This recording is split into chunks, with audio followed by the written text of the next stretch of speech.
Après les futurs, après les turbos, il reste un produit très utilisé par les traders amateurs. Ce sont les CFD. Sur le papier, ça a l'air simple. On clique, on achète, on revend, presque comme sur du spot. Mais très vite, une question se pose. Qu'est-ce que j'achète vraiment quand je traite un CFD? Est-ce que c'est un actif, c'est un contrat, ou est-ce que c'est autre chose? Salut, si vous ne me connaissez pas, je m'appelle Julie. Je suis développeuse d'applications full stack en freelance. Dans mes petites machines à cash, je vous partage ce que je découvre dans le monde de la finance. Malheureusement, je suis tellement pressée de faire des profits avec mes compétences de dev que j'essaie d'automatiser ce que je ne comprends pas encore. Donc, aucun conseil d'investissement dans ce podcast, juste mes observations. Et libre à vous de vous en inspirer. Pas.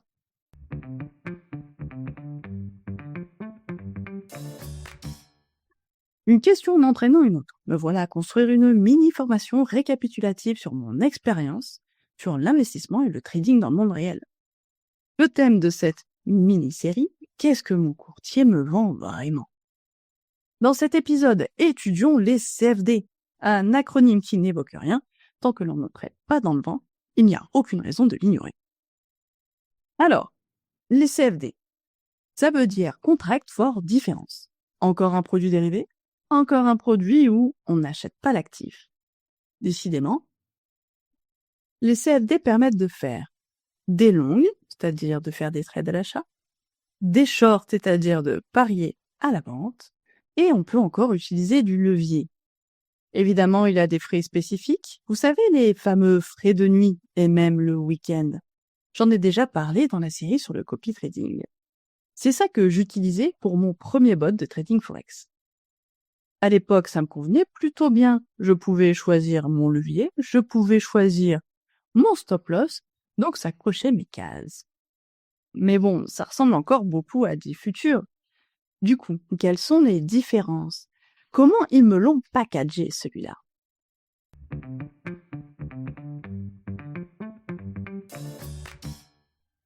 Après quelques recherches, c'est un format de futur simplifié. Mais avec une grande différence. Avec les CFD, on ne trade pas sur un marché. Je trade chez le courtier. Les CFD sont des produits du courtier. Le prix, le carnet d'ordre, les conditions d'exécution, tout se passe dans son enceinte. Il est donc chez lui. Et forcément, les spreads sont plus larges, les frais d'entrée et de sortie sont plus élevés, et tout ça, ça pèse sur la performance de la stratégie. C'est d'ailleurs devenu un gros problème dans la rentabilité de ma stratégie de copy trading. Là, mon courtier s'empiffrait de mes gains. En échange, j'ai un avantage clair. Je peux trader sans limite de temps, avec des mini-lots, voire même des micro-lots. Autrement dit, avec très peu de capital. Mais au final, mis à part l'espoir de gagner très gros, une grande partie, voire la totalité des gains, partent en frais. Et ça, ce n'est pas un accident.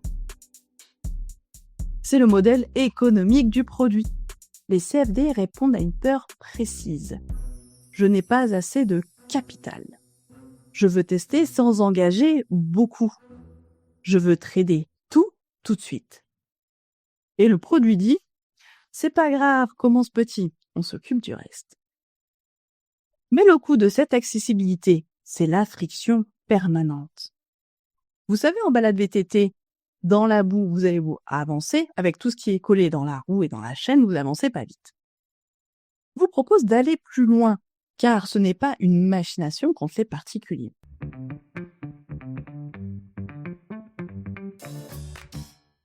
On va expliquer les frais.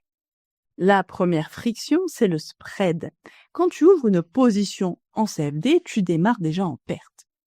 Le prix pour acheter et le prix pour vendre, entre les deux, c'est le spread. Sur les CFD, ce spread est plus large. Pourquoi? Parce que tu ne trades pas sur un marché. Tu trades chez le courtier. Il fixe le prix, il fixe l'écart, et cet écart, c'est une partie de sa rémunération. Deuxième friction, les frais d'entrée et de sortie. Même quand le spread est discret, les frais sont là. Ils sont là à l'ouverture et ils sont là à la fermeture.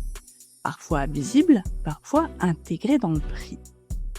Quoi qu'il arrive, chaque échange de votre part coûte quelque chose.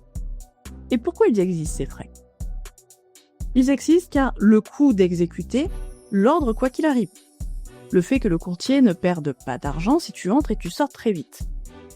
Que tu gagnes ou que tu perdes, ces frais garantissent que chaque trade est rentable pour le courtier, même s'il ne dure quelques secondes. C'est sa couche de survie économique. Il y a aussi les frais de détention. On a vu overnight, week-end. C'est quand le trade est suspendu le temps du week-end. Ou quand le marché est fermé la nuit, vous payez aussi des frais. Voici un début d'explication. Ces frais garantissent la gestion du temps et du capital immobilisé. C'est ce qu'ils couvrent réellement. Le capital que le courtier doit immobiliser pour vous. Donc c'est couvrir le risque de gap, c'est-à-dire quand le prix saute d'un jour à l'autre, sur une annonce, ou parce que c'était le week-end, ou parce que le marché est fermé. Ces frais garantissent ce qu'il met de côté pour toi et ce qu'il risque de perdre à le faire. Ne lui fasse pas perdre d'argent.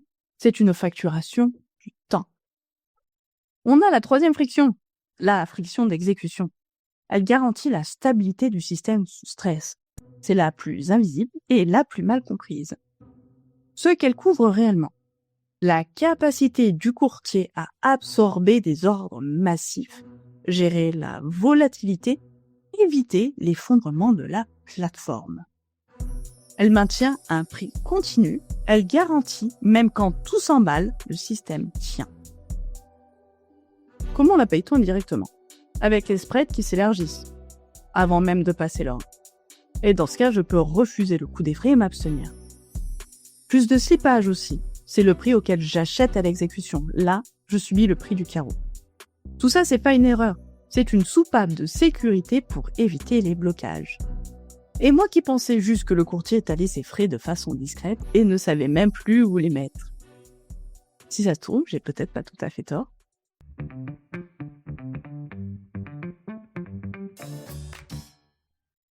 Mais voilà, ce sont les façons dont le courtier se paie. Chaque friction, elle couvre un risque spécifique. Elle correspond à un service implicite. Elle protège aussi son modèle économique. Raison de plus pour prendre le temps de se former et de choisir les outils moins chers et surtout moins risqués pour nos stratégies. Je referme la parenthèse sur les frais et passons à la conclusion. Est-ce une bonne idée de trader contre et via son courtier ? Plus j'avance et plus je vois quand même pas mal d'inconvénients. Trader contre son courtier, c'est accepter une relation asymétrique.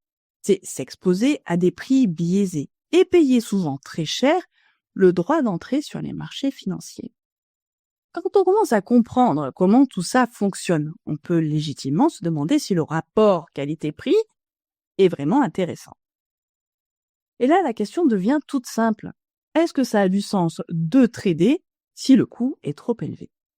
Devrais-je attendre d'avoir plus de capital ou de trader pour valider mes hypothèses, quitte à donner tous les bénéfices à mon courtier ? Comme toujours, faites vos calculs. Et surtout, n'oubliez pas de vous payer vous-même.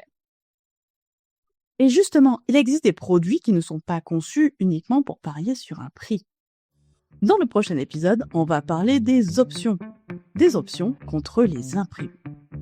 Si vous avez envie de continuer cette mini-formation sur le thème « Qu'est-ce que mon courtier me vend vraiment ?», abonnez-vous au podcast Mes Petites Machines à Cash pour ne rien manquer.